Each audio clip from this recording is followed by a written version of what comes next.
Love story. आज समझी हूँ प्यार को शायद। पापा ने उसे पास बिठाकर बड़े प्यार से समझाया था।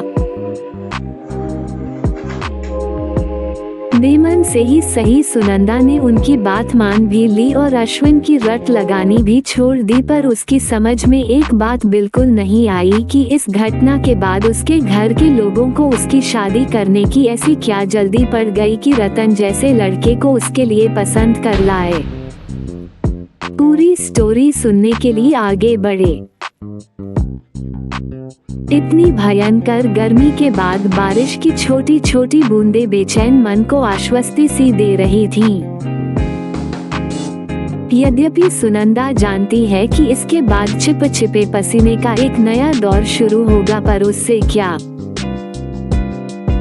जब बादलों और सोंधी हवा से भरे ये पल मन को सुकून दे रहे हैं तो उसका आनंद क्यों नहीं उठा लिया जाए। तो क्या यही सिर्फ आज में जीने की आदत ने सुनंदा को कुछ यूं छला है कि समय रेत की तरह उंगलियों के बीच से निकल गया। वो लाड़ दुलार भरा बचपन, स्कूल कॉलेज के अलमस्त दिन और बहुत कुछ बनने के वेधे सारे सपने।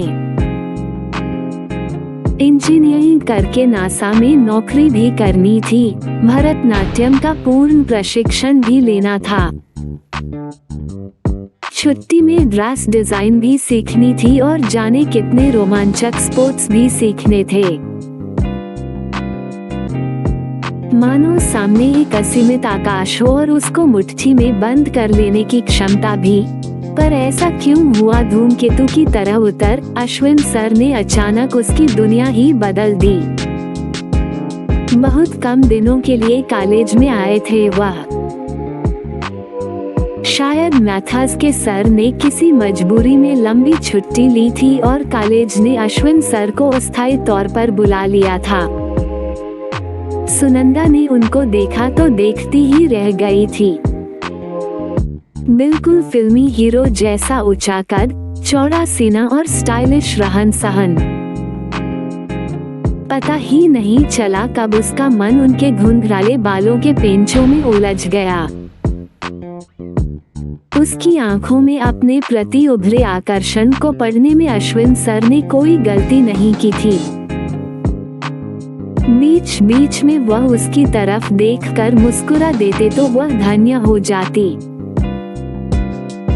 इस लगाव ने उसके समूचे व्यक्तित्व को ही बदल कर रख दिया था कि खिलंदड़ी सुनंदा चुप सी हो गई। इंजीनियरिंग और भरतनाट्यम की जगह अपनी खूबसूरती को संभालने, नए नए फैशनेबल कपड़े की जानकारी और लकदक जीवन शैली ने ले ली। अश्विन का कॉलेज आना तो जल्दी ही बंद हो गया था, पर उन लोगों का मिलना जुलना चलता रहा। भैया को अश्विन बिल्कुल पसंद नहीं आए थे। सुनंदा की जिद पर पापा उनके यहाँ रिश्ता लेकर गए, पर वो तो कोई बात आगे बढ़ाने के बजाय नाखुश ही होकर लौट आए। उन्हें न उस घर का रहन सहन पसंद आया था, न स्तर ही, और उस पर से उनके पिता ने अपने बेरोजगार बेटे के लिए लंबा चौड़ा दहेज मांगकर ताबूत में आखिरी कील ही जड़ दी थी। यूं लाडली बेटी को कुछ भी देने में पापा को कोई परेशानी नहीं थी, पर अगर कोई सिर्फ दहेज की ही बात कर रहा हो तो वह तो सही आदमी नहीं हो सकता ना। पापा ने उसे पास बिठाकर बड़े प्यार से समझाया था। बेमन से ही सही सुनंदा ने उनकी बात मान भी ली और अश्विन की रट लगानी भी छोड़ दी, पर उसकी समझ में एक बात बिल्कुल नहीं आई कि इस घटना के बाद उसके घर के लोगों को उसकी शादी करने की ऐसी क्या जल्दी पड़ गई कि रतन जैसे लड़के को उसके लिए पसंद कर लाए। चेहरे में ऐसा कुछ नहीं कि दोबारा उस पर नजर डालने का भी मन करे, और न बातचीत का ही कोई स्टाइल, और उधर मम्मी पापा भैया सब उस पर लट्टू ही हुए जा रहे थे। अगर बड़े सरकारी अफसर थे तो जरा रोबदार ही दिखते। ये भी कोई बात हुई कि पुरानी सी गाड़ी अपने के चला कर चले आए। उनकी माँ, पिताजी, छोटी बहन, किसी की कोई पर्सनैलिटी ही नहीं। सुनंदा को पता था कि रतन जैसे मामूली इंसान को सुनंदा जैसी लड़की 3 जन्म लेने पर भी नहीं मिलेगी, सो उन लोगों को तो उसे पसंद करना ही था। पर वह क्या करे अगर घर में हर समय रतन की सादगी और अच्छे स्वभाव के चर्चे चलते रहते, और ऐसे में उसका आगे पढ़ने का तर्क तक किसी ने नहीं सुना। फिर बाद में जब रोज रात में चुपके रतन के फोन आने लगे, जिनमें कभी उसकी खूबसूरती की तारीफ होती तो कभी हनीमून के लिए ऊटी की सुंदरता का जिक्र होता, तो उसे भी उनका व्यक्तित्व ठीक ठाक सा ही लगने लगा और उसने स्वयं को वक्त की लहरों के हवाले छोड़ दिया। ब्याह कर ससुराल आई तो घर के सारे लोग सचमुच सीधे और अच्छे लगे। सास ने अपनी नन्ही सी दिखने वाली 19 वर्षीय बहू पर ज्यादा जिम्मेदारियां छोड़ना उचित नहीं समझा, और रतन दिन भर घर के बाहर ही रहते थे, अतः सुनंदा के पास अपने लिए ढेर सारा समय होता था। शादी को लगभग साल भर बीत चुका होगा जब बाजार में यूं ही अश्विन सर से भेंट हो गई थी।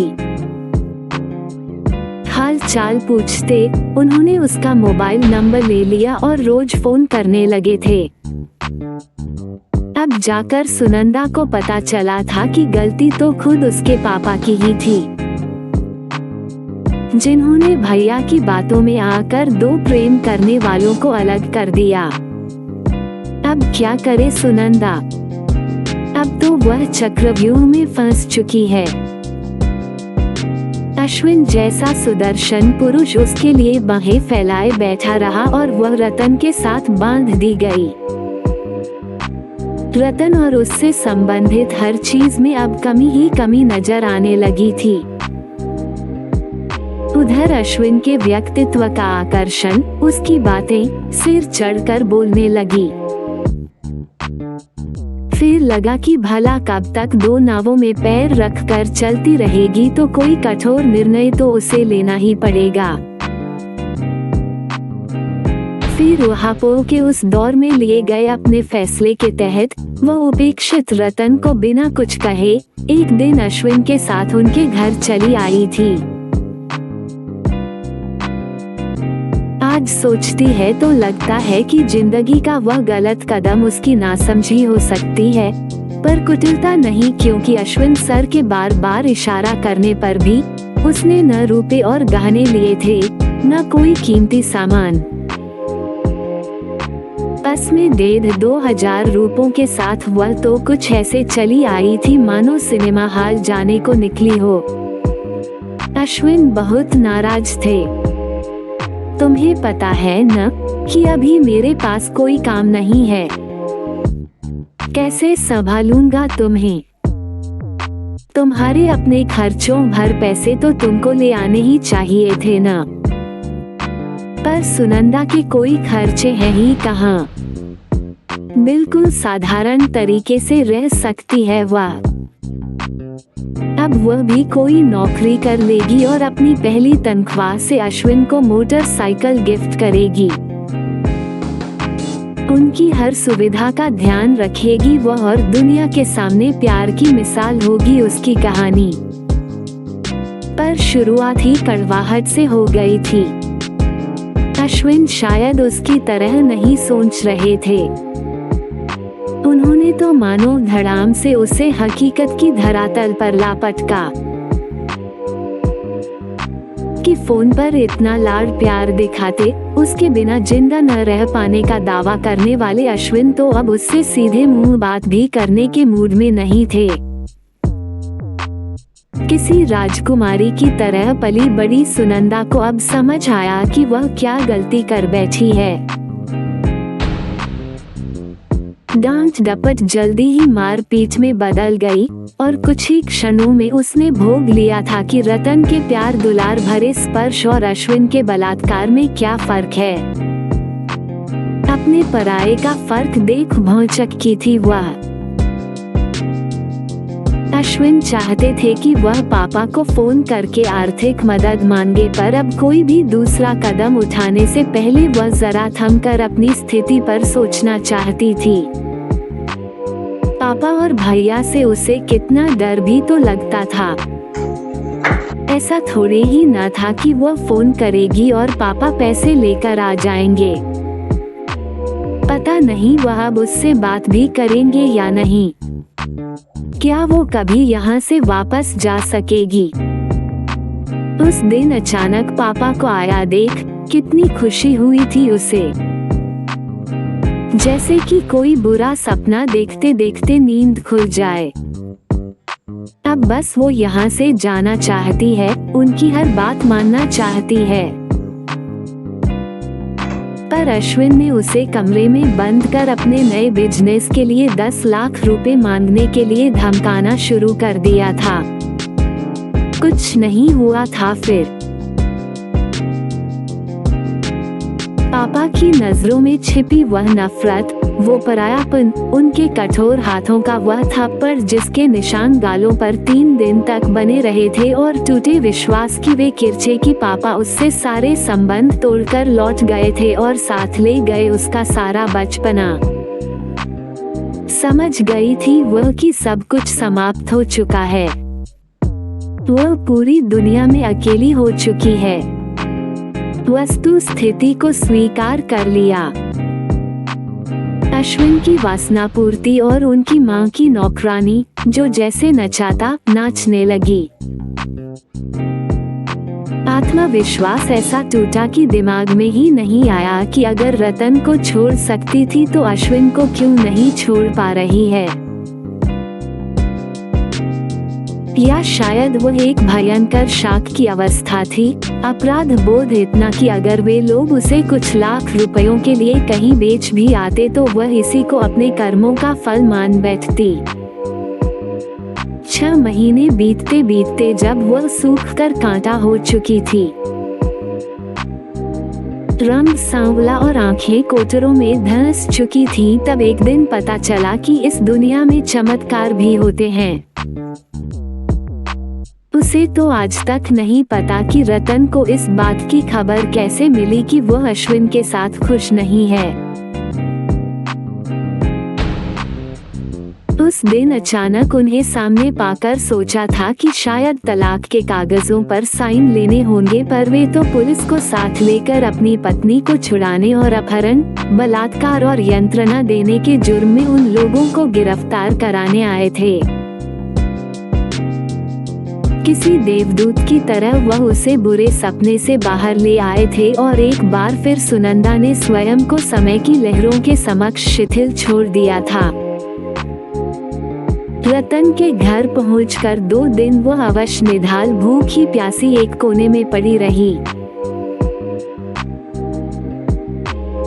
फिर धीरे धीरे अपनी स्थिति समझ में आने लगी कि रतन के माता पिता और बहन कोई भी उसे अपने घर में वापस लेने को बिल्कुल भी तैयार नहीं थे। तलाक लेने के लिए उन्हें लगातार समझा रहे थे, पर न जाने क्यों रतन बिल्कुल ही चुप रहने लगे थे। उनका गंभीर चेहरा देखकर किसी को कुछ अंदाज ही नहीं होता था कि वह सोच क्या रहे हैं। पर अगर वह कुछ बोल ही नहीं रहे थे तो घर के बाकी लोगों ने सुनंदा की पूर्ण उपेक्षा का निर्णय ले लिया। वह भी समझ गई थी कि उसका हाल पूछने उसके मम्मी पापा ही नहीं आए तो यहाँ किसी को क्या पड़ी थी। अगले दिन रतन ऑफिस से लौटकर कमरे में आए और हाथ का बैग एक तरफ रखकर निढाल से कुर्सी पर बैठ गए। रूठी सी नंद भाई के लिए एक प्याला चाय रखकर चली गई थी। सांवला, टूटा और निर्जीव सा चेहरा। कितने बुरे दिखने लगे हैं रतन। सुनंदा के मन में उनके लिए ढेर सा प्यार उमड़ा। वही तो जिम्मेदार है इसकी। कितनी बड़ी गलती हो गई है उससे। कुछ देर वैसे ही उनको निहारने के बाद वह धीरे से उठी और उनके पैरों के पास आकर बैठ गई। मेरी गलती माफ करने के लायक नहीं है न रतन। रतन ने धीरे से आंखें खोली थीं। उफ, कितना दर्द था उन आंखों में। मैं कभी भी तुमको पसंद नहीं था न सुनंदा, उन्होंने पूछा तो तड़प उठी थी वह। मैंने आपका मोल नहीं समझा रतन जी। जिसके सर पर असली रत्नों का ताज सजा था वह नकली पत्थर तलाशने चल पड़ी थी। मुझे माफ कर दीजिए। पर रतन शायद यह सब कुछ नहीं सुनना चाहते थे, उठकर कमरे से बाहर निकल गए। बाद में यही उन्होंने अपना स्वभाव बना लिया कि सुनंदा या घर का कोई भी सदस्य उनसे कुछ बात करने की कोशिश करता तो वो उठकर चले जाते। सुबह सवेरे ही ऑफिस निकल जाते और लौटने पर घंटों लान में टहलते रहते। कोई कुछ कहने समझाने की कोशिश करता तो वो आधी एक रोटी जो मुश्किल से उनके गले से उतरती थी उसे भी छोड़कर हट जाते। उनकी हालत पर सुनंदा जार जार रोती, पर वो तो नजर उठाकर देखते तक नहीं। जिंदगी यूं ही तो नहीं कटेगी। सुनंदा ने सबका दिल जीतने के लिए घर के सारे काम काज अपने ऊपर लेने की कोशिश की, सभी लोगों से अलग अलग माफी भी मांगी। पर वो क्या करे अगर कोई उससे बात ही नहीं करना चाहता था। कुछ कड़वा कुछ तीखा मुंह से ना निकल जाए, यह संभ्रांतता बनाए रखने के लिए कुछ ना बोलना ही सबको आसान लगता था शायद। उधर सुनंदा के मन में गहरा डर भी बैठा हुआ था कि पता नहीं कब रतन का मन पिघलेगा और वो घर वालों की बात मानकर किसी अच्छी सी लड़की से शादी कर लेंगे। फिर वह क्या करेगी? एक अजीब सा सन्नाटा सुनंदा के इर्द गिर्द बिखरा पड़ा था। क्या करे वह? कहाँ चली जाए? वो तो रतन से बस इतना कहना चाहती थी कि भले मारे पीटे, प्रताड़ित करें, उफ भी नहीं करेगी वह, पर कुछ तो बोले। तो फिर उन्हीं की खुशी। अगर वे उसे सामने पाकर असहज हो जाते हैं तो उनके सामने पड़ने से बचेगी वह। यही उसकी सजा भी होगी, प्रायश्चित भी। सुनंदा अपना सामान समेटकर घर के बाहर वाले छोटे कमरे में आ गई थी। अगर हर समय गिड़गिड़ाने से माफी नहीं मिलेगी तो इसे समय पर छोड़ना होगा। सोचना ही पड़ेगा कि भविष्य में वह स्वयं को कहां पर देखना चाहती है। अगर दीनता की प्रतिमूर्ति नहीं बनना है तो अपने अंदर वो शक्ति संचित करनी होगी कि लोग उसकी इज्जत करने को मजबूर हो जाएं। जीवन को एक नई दिशा देना है तो अपने पैरों पर खड़े होना पहली जरूरत थी।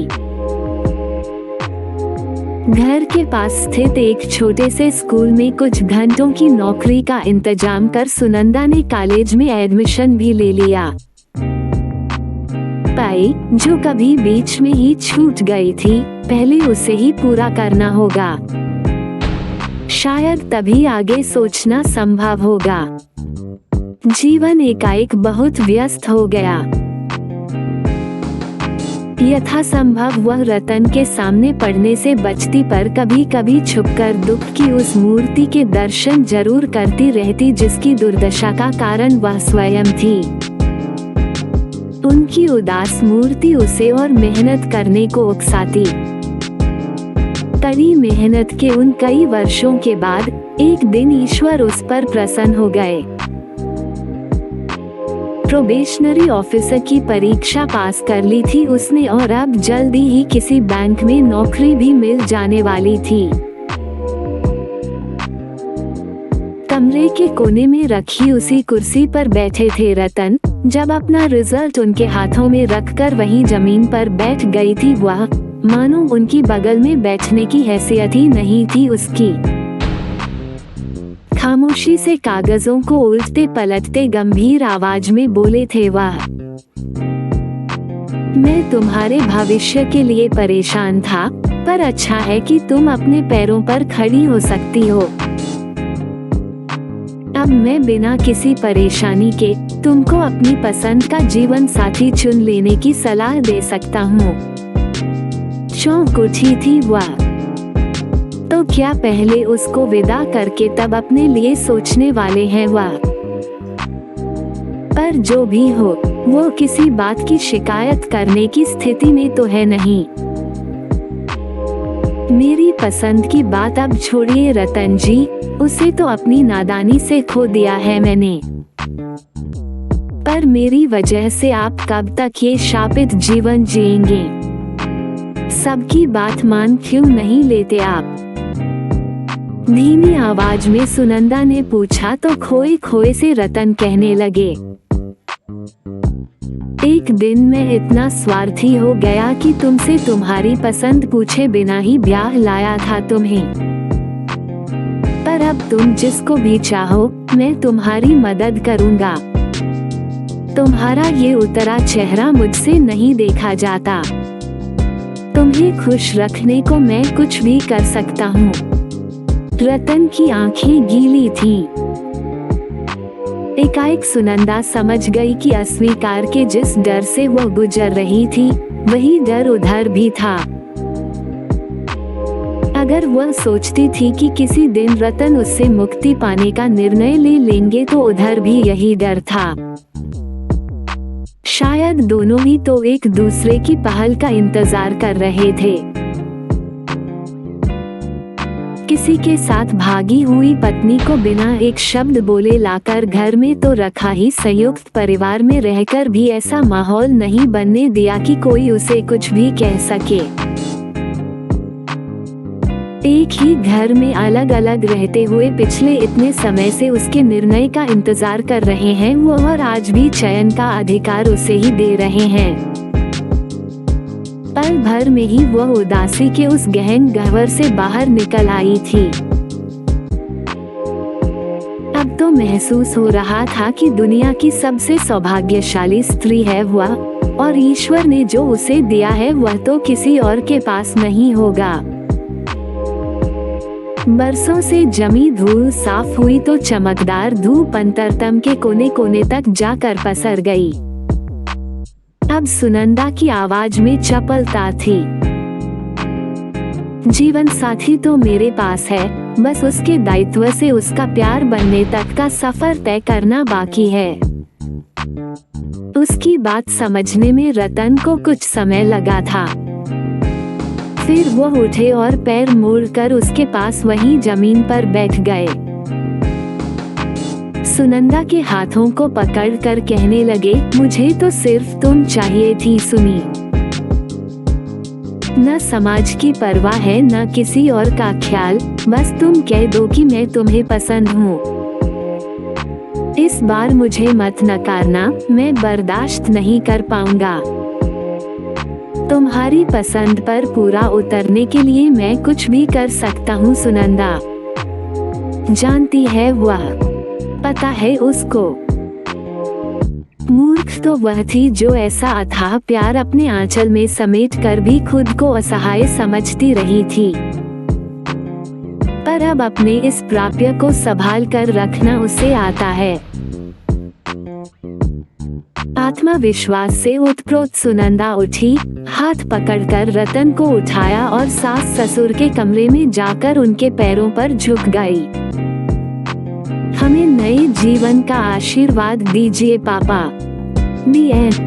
Like, share, subscribe. मुझे आशा और विश्वास है कि आपको मेरी लव स्टोरी वीडियो आज समझी हूँ प्यार को शायद अगर पसंद आई हो तो लाइक, शेयर, सब्सक्राइब करें और हाँ मित्रों, बेल आइकॉन जरूर दबाकर ऑल पर जरूर सेट करें, जिससे मेरी आने वाली वीडियो सबसे पहले मिले। Thank you watching my video. मेरा ये चैनल सब्सक्राइब करें और मेरे हर अपडेट आपको मिले, इसके लिए बेल आइकन जरूर दबाइएगा।